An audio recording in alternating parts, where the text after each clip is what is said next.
Today, I'm interviewing Dr. Heather Paulson, who is currently a naturopathic physician living in Peru, running retreats with different types of plant medicines to help people reconnect with who they are. And in a world where, as she so beautifully puts, we are programmed like robots, we're becoming robots, and we're losing a lot of human and the vulnerability of being human, especially when we are perfectionists, if we're driven, if we're living by other people's expectations and external validation. She helps people reconnect with us. And we had an amazing conversation about how plant medicines work. We talked about her career in oncology, how driven she was to help everyone. We talked about how she made a shift. She left her practice to go live in Peru and now helps guide people through this journey of becoming more human. She is a beautiful soul, wonderful interview, and I am so happy to introduce Dr. Heather Paulson. Well, hi, Dr. Heather Paulson. Hi, Tricia. Welcome to the show from Peru. Thank you. Thanks for having me. I have been looking forward to our conversation because I want to dive into some different aspects of perfectionism that maybe people don't think about. Because I find perfectionists tend to be very much in their conscious mind, very much in their head. We're always trying to hit another goalpost, right? We're always trying to figure out what the next thing is and beating ourselves up uncontrollably when it doesn't go the way it should go, or as soon as we meet a goal, we just make another one. So we never quite hit that satisfaction. And I find that a lot of this roots from childhood. It comes from things we've learned when we were little, traumas we've gone through. I know I've gone through death of my parents. I believe you have as well.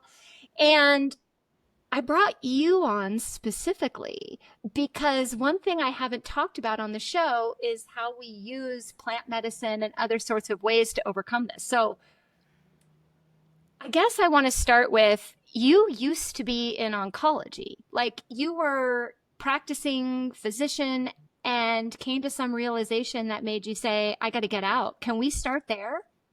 Yeah, absolutely. I'd love to start there.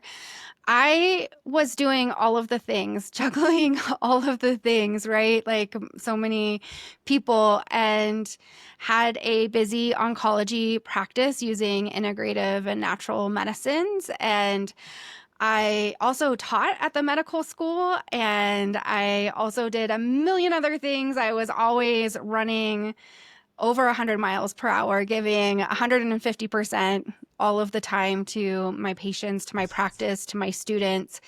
And it was a lot. And I hit burnout, but even through burnout, I kept going and kept pushing through. And to build off of something that you said, I think a lot of that was subconscious programming. A lot of that was this need for perfectionism, for hitting goals, for being high achieving, and also for external validation.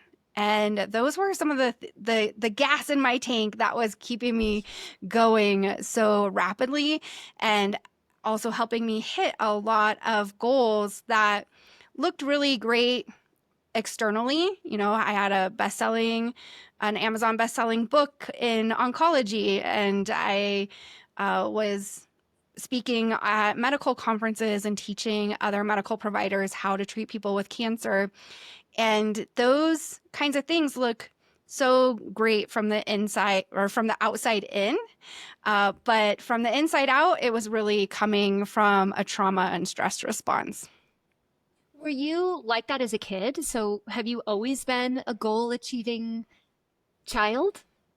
Yeah, actually, when you were setting this up with your introduction, I was like, yeah, one of the things that's really unique about me maybe is that I wrote down my first goals when I was probably age no older than 6, maybe younger than 6 years old. Well, okay, okay. Well, hold the phone. What was your goal at 6 years old?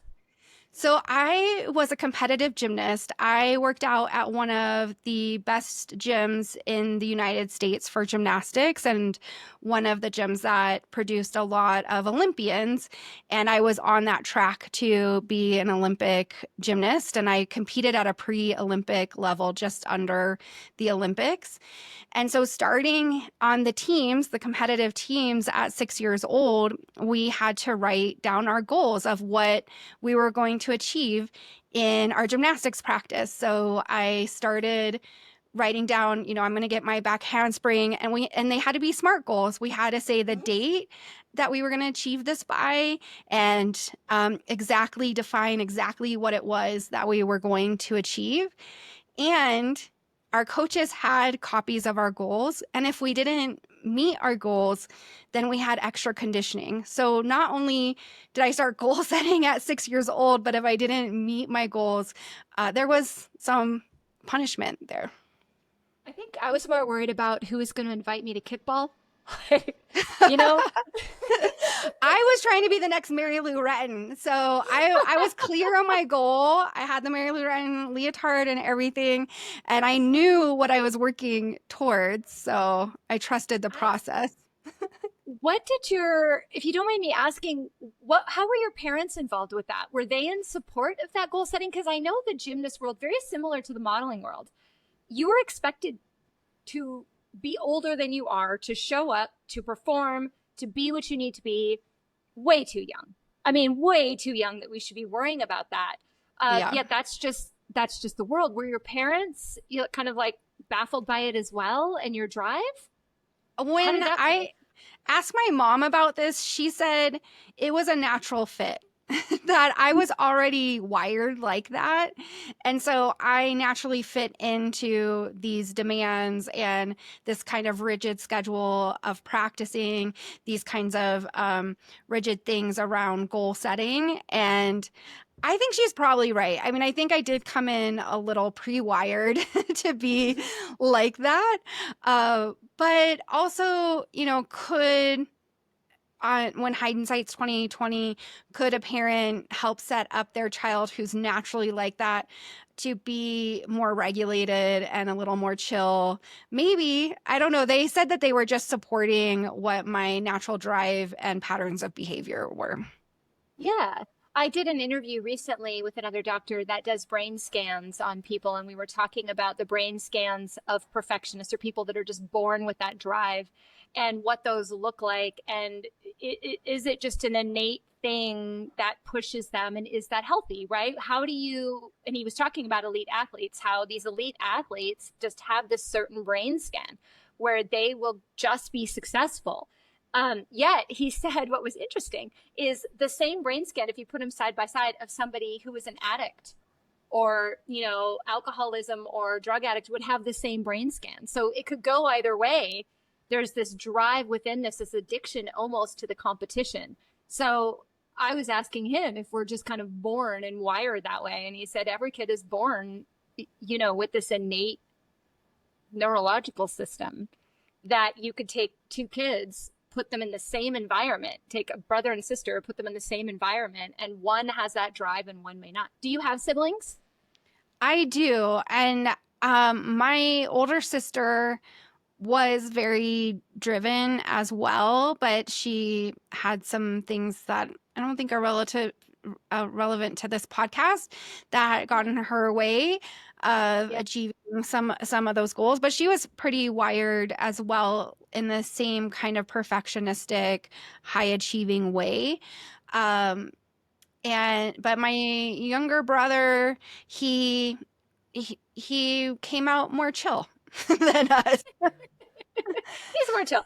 So fast forward. So you're in this competitive. By the way, like, what happened with gymnastics? Did you just gave it up at some point, or did you get injured? I got injured. Yeah, I gave it up because I got injured. I had a really bad fall on my my cervical neck and had a traumatic brain injury, but it was in a time and age where we didn't know so much about traumatic brain injuries. I got a bunch of CT scans and they couldn't find anything wrong. I'm sure if they did a functional MRI or something that we know now about TBIs, they would have found some problems, but I did end up stopping after that injury, but not completely stopping. I started doing more dance, and then I did competitive cheerleading, which has a lot of tumbling in it. And then I did high school gymnastics, and I helped coach my high school gymnastics team and teach my high school gymnastics team how to do certain tricks on the bars and the beam. And then I went on and continued doing gymnastics in college just for fun. And they invited me to be on the college team for gymnastics, and I declined because I just knew how that was going to trigger my brain patterns and how that was going to not be in my best interest for my mental health while in college. That's fun. I did not know that about you. How Yeah. fun. Can you Fun still fact. do a backflip? You know, I always wanted to, like, when one of my goals as a young adult was to be able to do a back handspring my entire life. And no, I can't still do a back handspring, and it's because of my gymnastics injuries. So what happens now when I do a back handspring is my shoulder pops out of joint. So it's not really the party trick I was hoping for. Maybe a somersault at the next party. I can definitely Then. I can impress young children with doing multiple cartwheels in a row. I can still do back walkovers and things like that. Yeah, I can still impress kids under 6. That's good. So fast forward, you end up going into oncology. So did you go into college knowing you were going to become a doctor, by the way? No, I was very squeamish when it came to human anatomy, bodily fluids. I mean, I was the kid who I would probably be like voted least likely to go to medical school. Oh my gosh, me too. I still don't like needles. I literally was sent home from school in elementary school because the girl in front of me had such a big booger coming out of her nose that I puked on the bus. Like, I just couldn't even look at a booger. Like, let alone I was terrified of needles. I have a big scar on my thigh from fighting my pediatrician's nurse who was trying to give me a shot, and have a huge fear of needles. Not anymore. I had to desensitize myself, and it was not on my list of things to accomplish. I wanted to be a marine biologist, and I did that. I went to undergrad for marine biology at UC Santa Barbara. I graduated with that degree. I got to study whales for a period of time during my undergrad. I did sea cucumber studies and was part of a group that was published for that. And I also got to work for the National Park Service doing habitat restoration for the coho salmon in the redwoods of California at Muir Woods. So I did it. I checked all my perfectionistic goal boxes. I was like, okay, I wanted to study whales. I wanted to do rivers and I wanted to do this and that. And so I did check those boxes before going to medical school. What shifted you to humans? By the way, when I was a freshman in college, I thought, well, first I went into psychology because I thought the brain was fascinating, and I couldn't understand why people would make certain decisions and others wouldn't. And it just amazed me. And then I started getting into marine biology and veterinary medicine because I loved animals, and I did a bunch of different things with marine biology as well before I applied to vet school, and then switched from animals to humans because of my dad having a stroke that took his life. And I think we have a lot of similarities here, which is crazy. Yeah. And we've never talked about this. We've known each other for how long and never talked about it. So what shifted you then from marine biology or animals or all these things into medicine? And then I want to get into a lot of the mindset shifts you've had to go through since then and how you went about that. So give me a quick intro on how you got there. So during my undergrad studies, my dad that was when my dad was first diagnosed with advanced stage colon cancer. And so part of my time, this was back before Google, so I'm going to age myself here. But during my time in the college library, I would pull up research papers that I was pulling for the sea cucumber studies or for writing a research-based paper for one of my marine biology courses. And then I would also pull up studies on colon cancer and the type of chemotherapy my dad was on, and read the research studies on that and pull them from the archives of the library and photocopy them. Right from the micro. Yes, I know. Yeah. I mean, we did have like rows of journals, and that I could pull the actual journal and like have the paper version of the journal article that I was reading. And yeah, so I was splitting my time. And a lot of people might not know this, but when you study, at least where I went to undergrad for marine biology, my first 2 years of courses were the same as pre-med. And then my second 2 years of courses were more of the marine biology focused courses. So for my pre-med courses, I still took medical statistics or research statistics. And so I could read the human studies quite well. And that was my first, little entry into medicine. My dad's cancer was quite advanced, and it would go away and it would come back and it would go away and it would come back, as many people experience with cancer. And so when I was in undergrad pulling the research studies, I found some really concerning research studies about the treatments that he was on and the statistical probability of them working, which was really, really low. It only had like 3 to 5% chance of being beneficial for curing his cancer. And he was very sick from the high doses of chemotherapy. And I know that he was doing these therapies almost for other people. He didn't want to leave me behind, or he had family members that were begging him to fight his cancer. And I just had a real heart-to-heart with him, and I said, "Look, Dad, this round of chemo is not gonna make you better. I'm okay if you don't do it.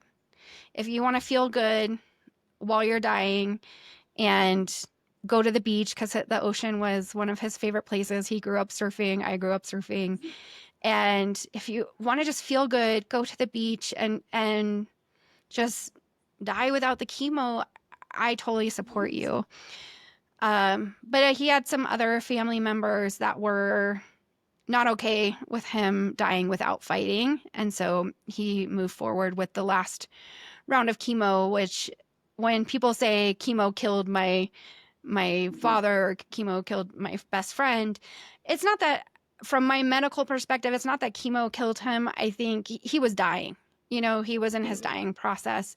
It just maybe sped it up or made it more painful or made it more challenging than it needed to be. So that's what piqued my interest in going into medicine, was seeing that happen and seeing that the oncologists weren't having real conversations with real humans. They were having conversations with a tumor and trying to kill a tumor, but at the same time, making my dad really sick and not taking into account what it means to die with dignity, or what it means to die with peace. And I think a lot of times in our rescuing mentality in Western medicine, we take away these opportunities to have a peaceful death. I agree. And my mom died of sepsis from chemo, and was bedridden the last 3 months of her life. And, it's those pressures like you talked about earlier from external influences, right? We listen to what everyone else says. We don't always do it for us or what we believe in. We base it off what other people want for us. And it's so difficult. And I can sympathize with you going through the same thing with my mom, and saying, hey, I think I'd rather have you vibrant and traveling in a shorter amount of time than living longer, but not being able to live, not being able to go to the bathroom by yourself, not being able to walk down the hall, not being able to be with your family all the time, and sickly and thin, and it's hard. Um, so I know you ran this amazing oncology practice. I know that you like kicked ass at it, helped tons of people, but you came to a realization where you were like, I can't do this anymore, or I don't want to do this anymore. And somehow ended up in Peru, um, doing, helping people using different plant medicines, ayahuasca in particular.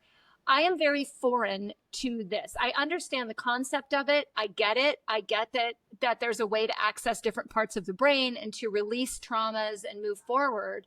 Not being someone who has used it in a medical sense or used those types of drugs in a medical sense. I would love to hear, I know you have a particular story, so I'll let you take it wherever you want, but how has ayahuasca and this different lifestyle that you live now, how did that impact your life and change your life so drastically? So I did have a kick-ass oncology practice, and I helped a lot of people. And thank you for saying that. I really appreciate it. The way I found my way to ayahuasca was I was looking for ways to help my patients with the trauma of being diagnosed with cancer. And I came across some research studies around psilocybin specifically about how psilocybin was shifting people's experience with stage 4 cancer, and actually how it was helping them die more peacefully. And it was actually creating some radical remission. So a radical remission is when a cancer spontaneously goes away and science can't explain why it went away. So it wasn't because of chemo, it wasn't because of radiation, it wasn't because of surgery. There was something else that happened that created this radical remission. And there's studies on radical remissions, and a great book called Radical Remissions that I really loved to introduce my patients to. And when you look at psychedelics and you look at what creates the right stages of healing for a radical remission, actually psychedelics line up really well with that. And so I was curious. I had never taken psychedelics in my life. I didn't recreationally use mushrooms or anything while I was in college. I was very, what we would call straight edge, right? And I came to psychedelics through my intellectual mind, through research. And I was like, wow, that's really interesting. That's curious. And then I started going to psychedelic conferences, and I was like, oh, wow, that's interesting too. And really approaching this from a theoretical, analytical, research-based mind. And at that time, I was exploring non-ordinary states of consciousness through things like meditation and yoga and energy healing practices. And I was working with a Cherokee Medicine Man, and we would go into non-ordinary states of consciousness through hypnosis or through meditation to be able to tap into what somebody needed for their healing process. And so I was familiar with non-ordinary states of consciousness, and really psychedelics is that. It's a non-ordinary state of consciousness where we go beyond our thinking mind. And some might simplify it to saying that we go into our subconscious mind, or if you want to go a step further, we also go into our spiritual body, not just in our brain and in our physical body. And so I had been exploring these kinds of modalities for healing for over a decade prior to meeting ayahuasca and being introduced to the psychedelic community and the psychedelic research that's available. And so that's how I got started. It was very intellectual. And when I was invited to my first ayahuasca ceremony, when I was a 3-day retreat that I attended, and I felt like I was home. Like I had found something that I'd been looking for my whole life. In my clinical practice, since I was studying with the Cherokee Medicine Man in a parallel track, I was trying to figure out how to bring ceremony into my clinical practice, or how to bring community and community connection and healing in a group to my clinical practice. And it felt so upstream. And when I sat in an ayahuasca ceremony and there was 25 people gathered in a circle, and we're all working on our individual reasons for being there, and I saw so much healing in such a short period of time, from post-traumatic stress to anxiety to physical healing. I saw a really amazing healing process with someone with Lyme's disease that I thought from my clinical training, took years to resolve. And she had even her biomarkers go down after 3 days of ceremony. I was just like, I was blown away by the potential of this plant medicine. So that is how I started with ayahuasca. And I was blown away too by the community connection and how healing can happen in a group. And I think we're so deprived of connection. And that sets us up for more of these thoughts around perfectionism, or that's part of the mask that keeps us disconnected as well. So I loved so many aspects of the ayahuasca ceremony. And as a naturopathic oncologist, I loved that it was a plant medicine. It's a naturally occurring tea that's brewed in hot water. And so we're not using pharmaceutical chemicals, and we're working with plants and the spirit of plants to help our bodies heal. And those are some of the things I really love about ayahuasca. Well, and it's funny because when you are diagnosed with cancer, I mean, my mom was handed morphine. She was handed, I mean, like all of these different drugs without even hesitation. But I even remember when we had investigated cannabis for her in replace of that, because she wasn't connecting with, she couldn't remember visiting me. She couldn't remember being with the kids because she was just out of it. I mean, she was just, and they were not particularly open to that at that time either. It's like, oh no, that would be a horrible option for her when, here she is on morphine and not even present in her life. So I think there's a lot of fear surrounding the idea of psychedelics. I mean, I've even said to you, like the thought of going to Peru and doing a ceremony, other than the community portion of it, being able to dance and have fun and meet other people and follow their journey, that part I could do sober and walk away totally like, whoop, whoop, it's scary. So were you frightened? Because I presume at some point you took the ayahuasca and went through the process yourself. Were you frightened going into that? I was definitely apprehensive, but I felt called to sit with ayahuasca. And that's one of the things that we recommend, is that you sit with ayahuasca when you really feel curious and called to sit with ayahuasca. It does take a great amount of courage. So it's not something that you should be pushed into from other people, or, pressure, peer pressure, or pressure from a center that's like, but you have to come. This will really help you. It can really help you. It's not a cure-all for all things. And it takes courage. It takes courage while you're in the medicine to go through some of the processes that ayahuasca brings up from your spiritual body or your subconscious mind. And it takes courage to get on a plane, come to Peru, and experience the medicine here as well. So we always celebrate the courage that people have in order to take this leap. And here at Humphrey House, we really honor the trust that you're giving to free fall into this process, if you will, but in a safe container that's going to hold you. So if you wouldn't mind talking about your journey a little bit with ayahuasca, you came from this, going backwards, this perfectionist gymnast, doctor, check all the boxes. I need to get it all done. I'll call it the sympathetic fight or flight because that's what you're in all the time, which probably did not have you in present in a lot of moments in your life because of it, because you're always trying to chase the next thing.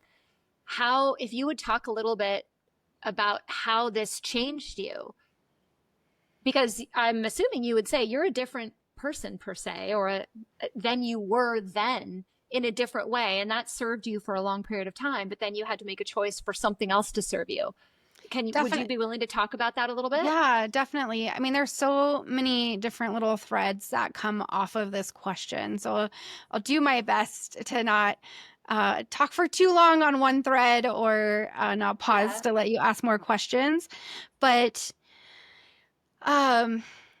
one of the things that we know about ayahuasca, so I'll start from a little bit of a medical place and then I'll go more into the spiritual place. But one of the things that we know about ayahuasca is it lights up 100% of our brain.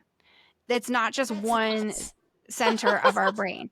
Yeah. So my first ayahuasca ceremony, I told you I had a TBI when I was younger from a gymnastics injury. And my first ayahuasca ceremony, I felt so many things happening in my brain where I believe, and probably this could be backed by, it's not backed for me personally, but one of the people that I collaborate with, he does neural mapping before and after ayahuasca ceremonies. So I think it's corroborated by his research publications. I believe that it was waking up some of those pieces of injury, and it was unwinding some of the injury that had affected my cervical spine. So from that perspective alone, just like adding blood flow, having neurons firing 100%, like that would change you. Just that. Yes.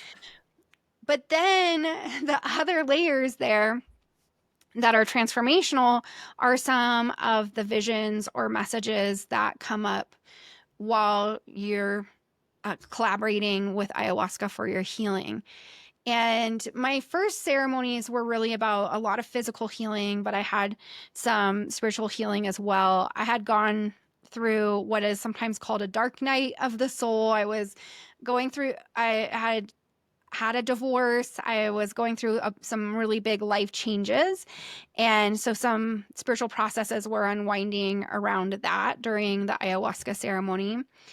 But more down the road, so I had been invited to support the ayahuasquero that was serving the ayahuasca in these ceremonies to help him bring people down to Peru for dietas and to really expand my knowledge and see more people experience ayahuasca. And I was helping with integration and their medical intake forms and things like that, screening people for safety.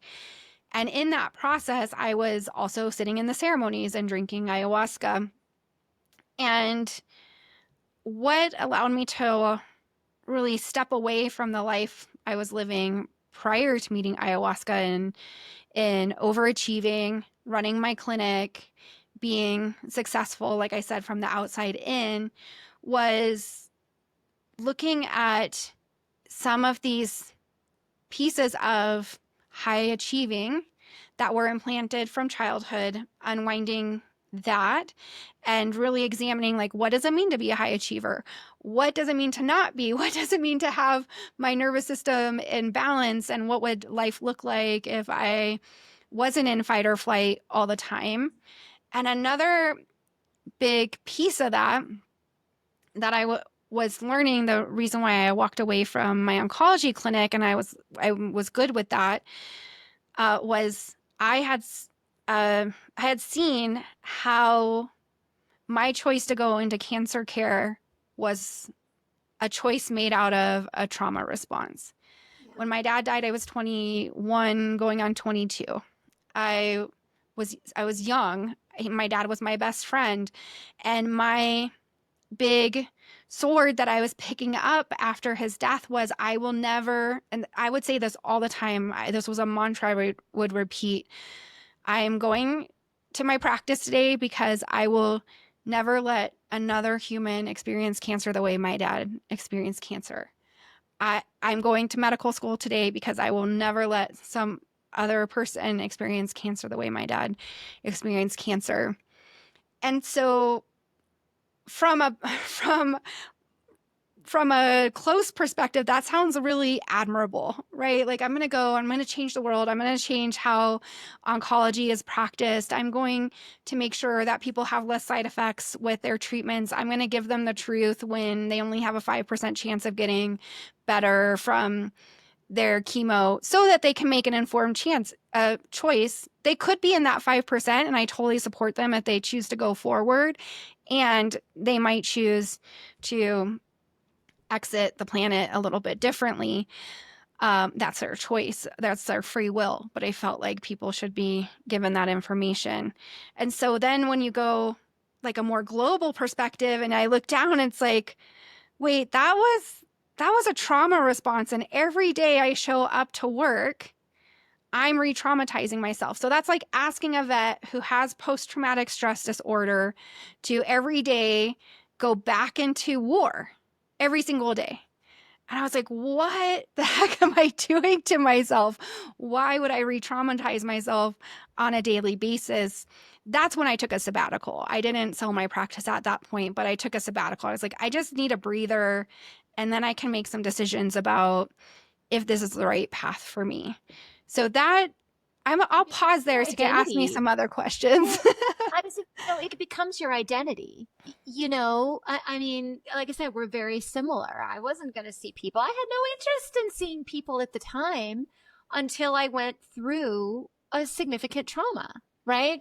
And then I was like, well, I'm intelligent. I know how to connect with people. I can do this. I'm going to change the world. I'm not going to let this happen to other people, which is admirable. But then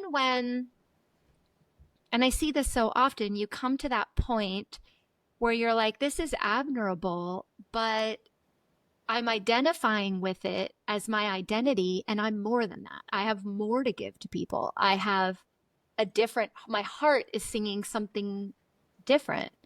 So, and that's ingrained where? I'm guessing in the back here somewhere deep in the layers of your brain where it has to be released, that you don't have to continue to hold your torch, right? That it's okay to change Absolutely. and pivot. So, and I'm sure you see this all the time in people that come in and do this type of work. Do you think people can do that work without the use of psychedelics? Like, is that it just makes it faster, perhaps?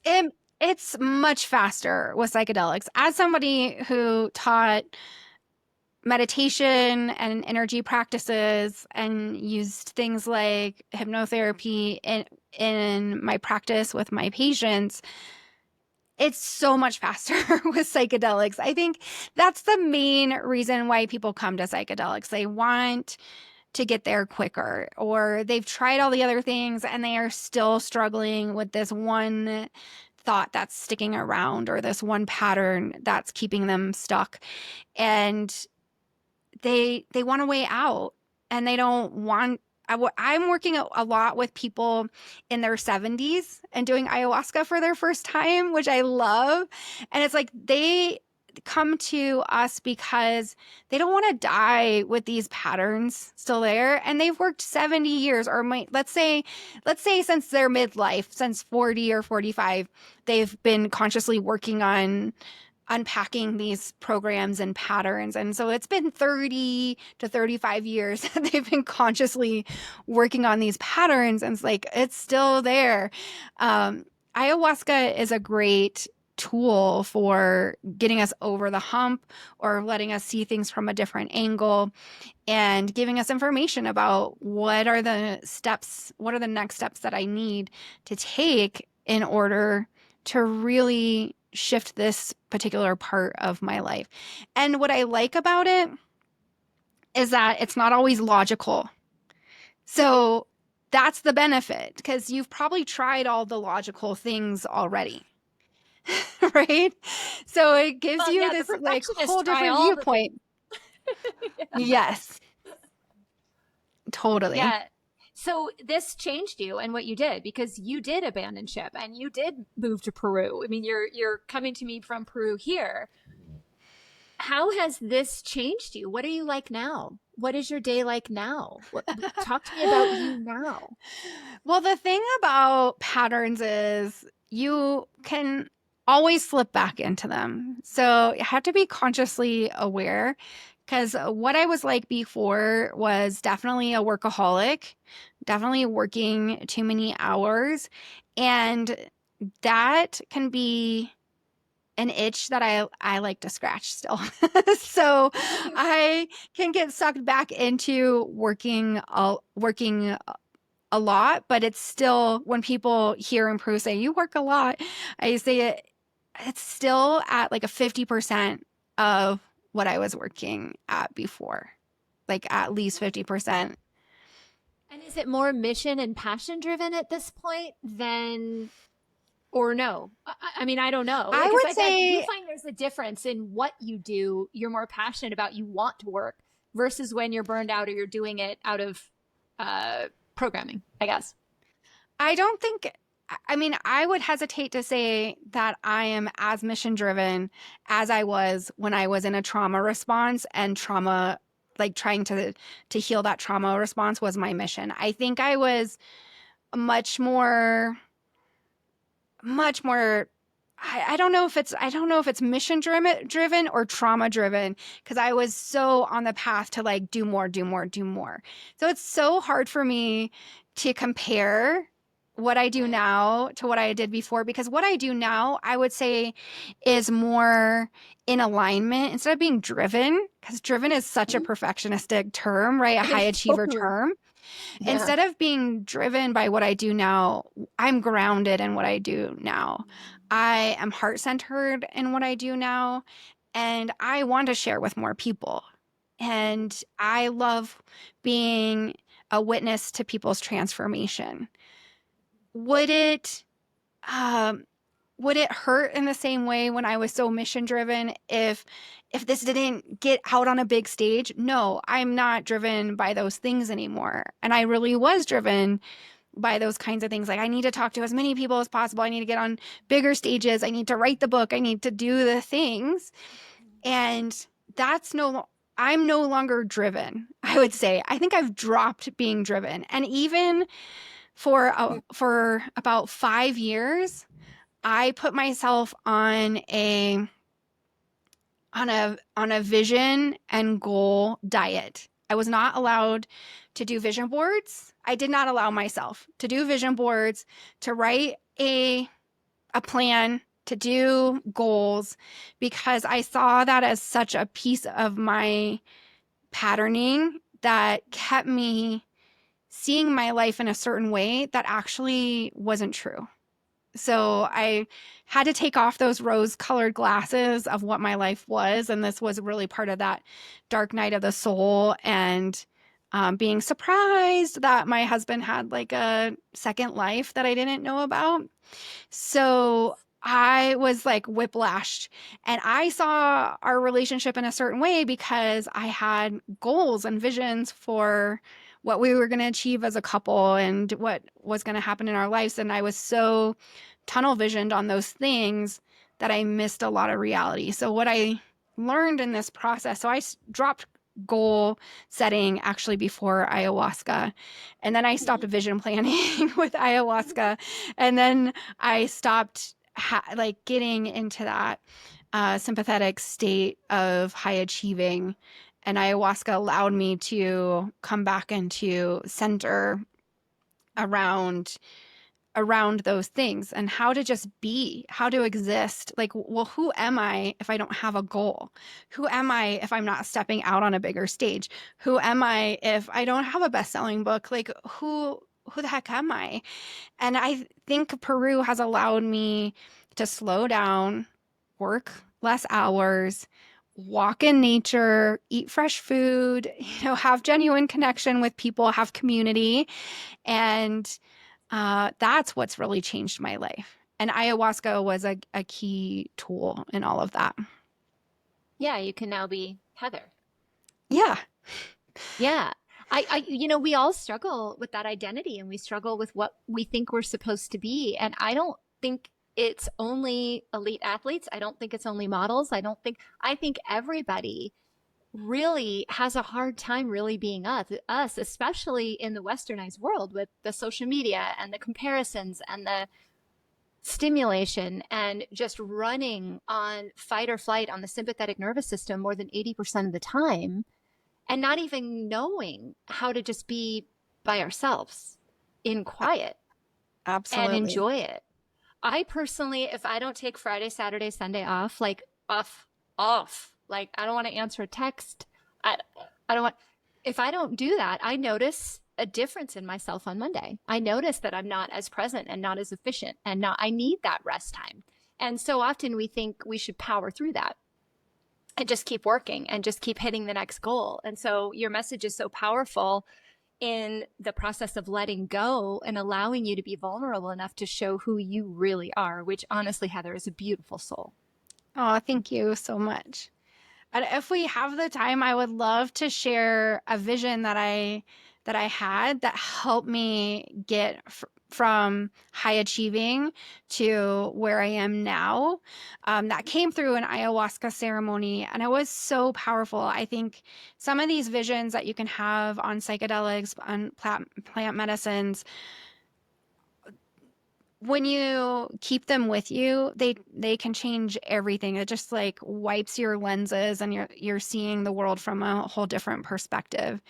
And in what had happened is before the ceremony, I was an emotional wreck. And as many people who are high achievers or perfectionists, you tend to keep your emotions in check, just like everything else, right? Like, so you have all your ducks in a row, and you're not going to let anyone see you sweat, and you're certainly not going to cry in front of people. At least these were some of the messages that I had. And especially with gymnastics, like, you smile through the pain, right? We've seen the gymnasts land on a broken foot and stick at the landing. So that is the mindset that I was indoctrinated with as a young person. And I was a mess.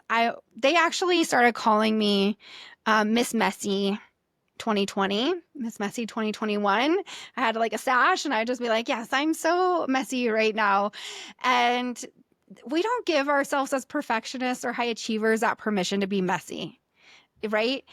And at one point, I was like, okay, I'm just going to have to lean into this because this is the truth. Like, I am super messy right now, and I have all of these suppressed emotions from decades coming to the surface, and I'm learning how to express myself and express my emotions. And it's like, most people would go through this when they were a teenager, but I'm going through it in my 40s. So, okay, here we go.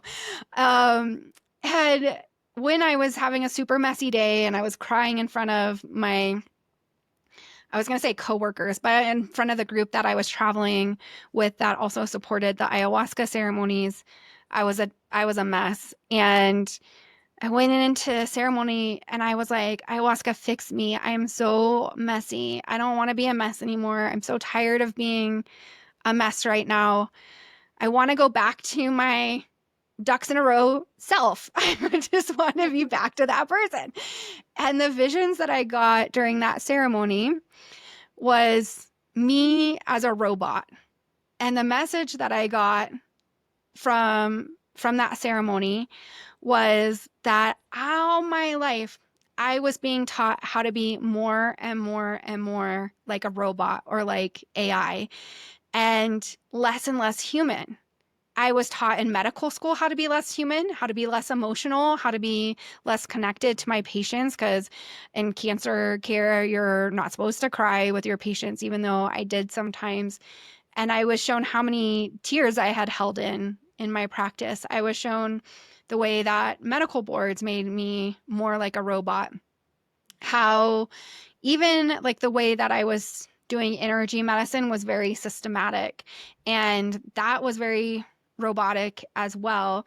And what I was shown in the vision was, we are making you more human again.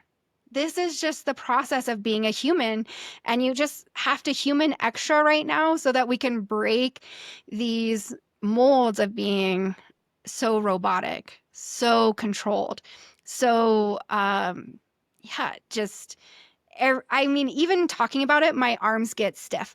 You know, like how you hold yourself in stress and you're like, why are my muscles sore? It's because you're being a robot. Why is my jaw sore? Because you're being a robot. You're not being a human. At least these are some of the signals for myself that I still tap into to make sure that I'm being more human than a perfect example of a human, which is honestly a robot. Well, it is a robot because there's just no, it's unattainable. I don't even know if a robot can be perfect because what is perfect anyway? I don't even know. We're all striving for something that isn't possible because everyone's definition is different of perfect. I think being perfect is being imperfect. That's perfect to me. Like being human is perfect. Being vulnerable, showing emotion, connecting with people. That warms my heart. It lights me up. That has to be perfect, right? If you're lit up by something, that's it. Like that's what it is about being human, right? Lit up and sad and connecting with people. And so I think that's a fantastic metaphor. And I would encourage everyone listening to ask yourself, are you being a robot? Are you checking the to-do list? Are you making sure that everything gets done on time in the right place and then beating yourself up when you don't because you didn't follow a program, you know?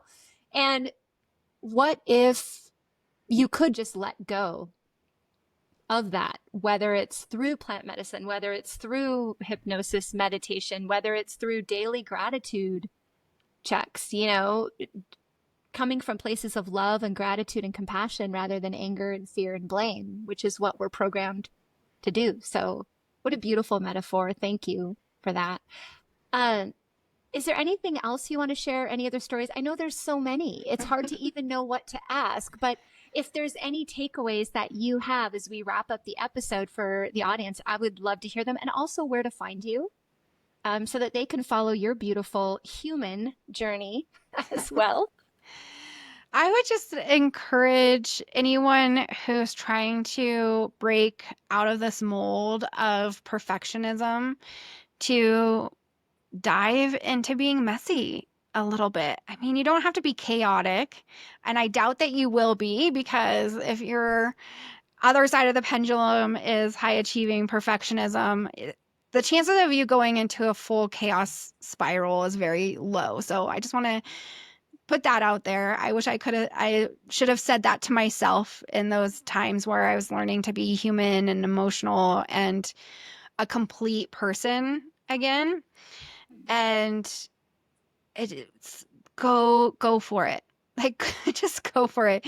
Go for the messy and also know that it is creating a complete human. You know, when we shield pieces of ourselves from the external world and we think that that's going to help elevate us or create some type of external validation, what that really is doing is shutting off a piece of ourselves. And that piece of ourselves is dying. And you need to do whatever you need to do to water the seeds that are in you that create the bloom of a full, complete human expression. And I know that it's scary. I know that it's uncomfortable. And it might make other people in your life uncomfortable as well. I know I had some people in my life concerned for me while I was going through the mess. And then I had other people in my life cheering me on, being like, yes, you've never done this before. You should totally do this. You know, so lean into those relationships that are supporting you and the ones that are looking at you side eye, like, oh my gosh, I can't, she's losing it. She's losing her bleep. Just let that go and come back to your desires. Why are you doing this? What are you hoping to get out of this on the other side? Are you hoping to connect better with your family and be more open-hearted? Are you hoping to get out of burnout? Are you hoping to just feel more like yourself again? I think these are all common things that we carry with us when we're so driven by external validation. And I'll end on this, I think, that Another life transforming journey that I had with ayahuasca that led me to picking up my stuff and moving to Peru and closing my clinic. There was two things that happened. One thing that happened was I was still being driven a bit by external validation. And you can do all the self-love practices and read the self-love books. And I was doing all those things. But there was still a grain of that there that could get watered very easily and grow very quickly. And what I heard in ceremony, I had this event happen before a ceremony where somebody said to me, "Oh, I could get 100 doctors like you to do this." And I was like, "What? I don't think you can find 100 doctors who are going to like sleep on floors and be in the dirt and like give up their good business with their clinic. Like, I doubt that you could find 100 doctors who would be willing to live like this." And that was an internal thought. And then when I got to ceremony, I got to reconnect with my dad, and the message was only be with the people who see you as one in a million. Only trust the people who see you as one in a million. Each one of us is a unique blueprint of what it means to be human in this lifetime. And only give your energy to those people who see you that way, that you are one in a million. You're 1 in 2.5 billion, right? You are not, there's 100 people like you. And anytime that you're in an environment where people say there's a lot of people like you, or that becomes some of your inner self-talk, because I know that happens a lot with imposter syndrome and some other things that can come up for people. If you can connect with, in your mind's eye, one person who sees you as somebody who's 1 in 2.5 billion, it could be your dog. I mean, I think your dog sees you as pretty unique. That could be a child, that could be a family member, that could be a best friend. If you just come back to your heart and connect with that, I think that is one of the things that allows us to also become more human and drop some of the need to people please for external validation and for doing all the things that keep us more robotic and keep us stuck. Such good advice. And you are 1 in 2.5 billion. So are you. And I think we also need to know this ourselves. We need to be our own cheerleader too. Like, we need to know that we're unique and different, as well as the people around us that surround us with the right people, but also believe it in ourselves, because ultimately we're the person standing with ourselves at the end of the day. So yeah, what a beautiful message. Thank you so much for taking time to come and chat with me about this and teach me more about this. And where can people find you if they are ready? If they're like, I'm going to do this, where do they go? If you, or even if you feel like you might be ready in the future, maybe you still have some trepidation about it. So our website is humpwehouse.com, and Humpwe is a very important word in Quechua. I live in the Andes Mountains, and Quechua is the language that is spoken here, and then Spanish is a second language. And in Quechua, Humpwe is an invocation. It's an invitation. So they say in ceremonies, Humpwe to the mountains, to the water, to the sky. And so we say Humpwe to you. Please come and join us. And so that's spelled Hampuy, humpwehouse.com. And that's where you can find me online. And if you want to find me on the socials, then it's Dr. Heather Paulson, Dr. Heather Paulson. And that's where you can connect with me on social media. And definitely say hello to her, because she's a great soul to know, as we've determined. You're like one and only, and I love it. Thank you so much for taking your time with me today. Thank you for such a great episode. Thank you for hosting, and sending lots of blessings to everybody that's listening.